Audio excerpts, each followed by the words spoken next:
Hello everyone, how are you doing? I hope you're well, I hope you're having a fantastic week. Welcome back. Today I'm going to be talking about Joel Miller from The Last of Us and his complicated morality and whether or not he is inclined to be viewed as the villain of the game or the hero. The Last of Us was released on PlayStation way back in 2011, I think. And I love that even after 11 years of the game's release, people were still having discussions of the psychology behind characters, why they do the things they do, if there are good and bad characters in this deadly apocalyptic world. So leading on from that, let's just get into it. Last of Us focuses on our one and only Papa Joel, who initially loses his daughter Sarah during the outbreak of the mutant cordyceps fungus, which, turns people into fungus mushroom zombies. Fast forward 20 years later, Joel is tasked with escorting Ellie, a teenage girl who is immune to the virus, across a post-apocalyptic United States in order for the revolutionary group, the Fireflies, to potentially use her for the creation of a cure.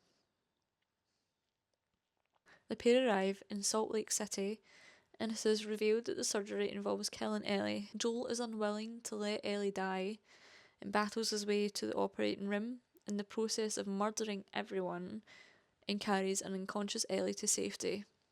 When she wakes, Joel lies to her, telling her the attempts to find a cure have failed. The contrast of Joel's character is so striking. When we are first introduced to him, he is soft, joking, light-hearted, and showing affection to his daughter Sarah. When exploring the initial area of their home, we encounter Joel's anti-anxiety medication, which gives the implication that Joel is already struggling with some aspects of his life. Fast forward to after losing his child, we are met with a much darker, hardened version of him. The last 20 years in this new world, along with the trauma of losing his daughter, is evident not only in his hardened demeanour, but physically too. He physically appears to be older, harder, and dangerous. Psychologically, Sarah's death and the world's apocalyptic environment has turned Joel into a completely different person. He has went from a loving father to a cruel hunter who does not hesitate in taking people's lives. Joel's violent measures are constantly demonstrated throughout the game, whether it be from his hunting tactics or the brutality, murder style that he embellishes. It has been mentioned that Joel, along with his brother Tommy, have done unspeakable things in their past. For instance, the brothers were hired as killers and murdered guilty and also innocent people. Amongst the Fireflies, they already had some sort of reputation that they were good at what they were doing. This is something Tommy is deeply regretful of and is reminded of when he is around his brother, and has sought atonement by joining the Fireflies, finding something to fight for and perhaps try and make up for his monstrous acts in his past. These games are famous for how they engage with the player's agency and their sense of control. Neil Druckmann stated that in The Last of Us, our alignment with Joel compels us to justify his actions as he murders innocent people to protect Ellie. The prevailing theme of the franchise is that perspective determines morality for most of us. And during the game, we go along with Joel as he carries out unspeakable things, and yet we feel that he's justified in the actions that he carries out. Joel is responsible for committing an atrocity in the hospital during his rampage of finding and rescuing Ellie. He murders the surgeon in an instant, a character we know nothing about and whether they are good or bad, and yet the player is given a choice to murder the remaining assistants in this room.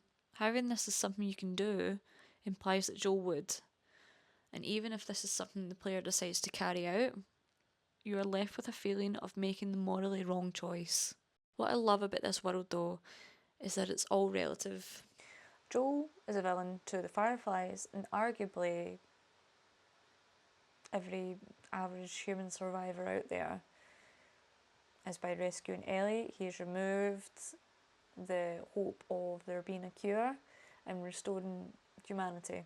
He's a villain to everyone in the hospital and perhaps the human race, but in the same breath, he's saved Ellie's life, and any parent would do the same.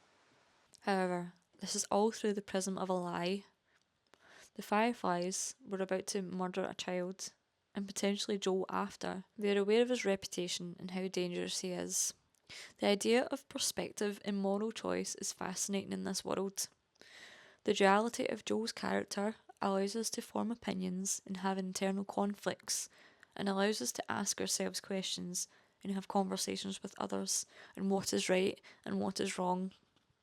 11 years later, this is still something being heavily discussed. People have their opinions on how the story continues with part 2, but the paradigm of human behaviour in this series is so beautifully written, I cannot compare it to any other game that I've played. There are no good or bad guys in these stories. It is all in fact relative. Except for one though. There's one vile bad guy that is evident in this game. But through the same argument, he believes he's doing the good for the sake of his own people. Murder and cannibalism is providing for his community. However, his acts further down the line show that he is the true monster of this game. Fuck this guy. It must also be considered that Joel's decision in saving Ellie was due not only to his bond with her, but that Joel never believed in the Fireflies and their mission to returning the world to what it once was. Throughout the game, we are came to see what has become of the human race, and in my opinion, there is just no way that there is even a chance of society could come back from itself after the brutal savagery that it's been broken down into. And Joel knows this better than anyone because he has been a part of the problem since the outbreak and losing Sarah. He knows there is no return. He has seen the worst of the worst and he has been responsible for irredeemable actions. And it also must be said that it wasn't a zombie that killed Sarah. It was a person. Like, sure, the mushroom people are a huge threat in the game, but the majority of problems encountered in this reality is from other people. You know, yeah, of course, there are zombies coming after you who want to kill you, which is terrifying, but there is something a lot more sinister about the psychology of people and the way they work, especially if they impose as a threat to you and impose as danger. Plus, if you take the time to find all the tapes that the Fireflies have left, you're able to work out that it's not certain that a cure would even work. The mission has the potential of being an absolute failure, and with the outcome of a murdered child. And I use the term murdered because Marlene puts Ellie straight under for surgery. We see no interaction of Marlene and Ellie prior, or if Ellie even knows exactly what's at stake here. It is suggested that Ellie doesn't have a choice in this matter, and this continues as Joel rescues her and takes her away from the hospital. Throughout the story, we are challenged with Joel's with or against me attitudes. His ruthless brutality has ensured the survival of him and Ellie.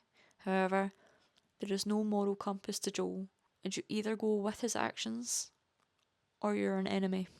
The Last of Us resides in a world that is not black or white. Morality is grey.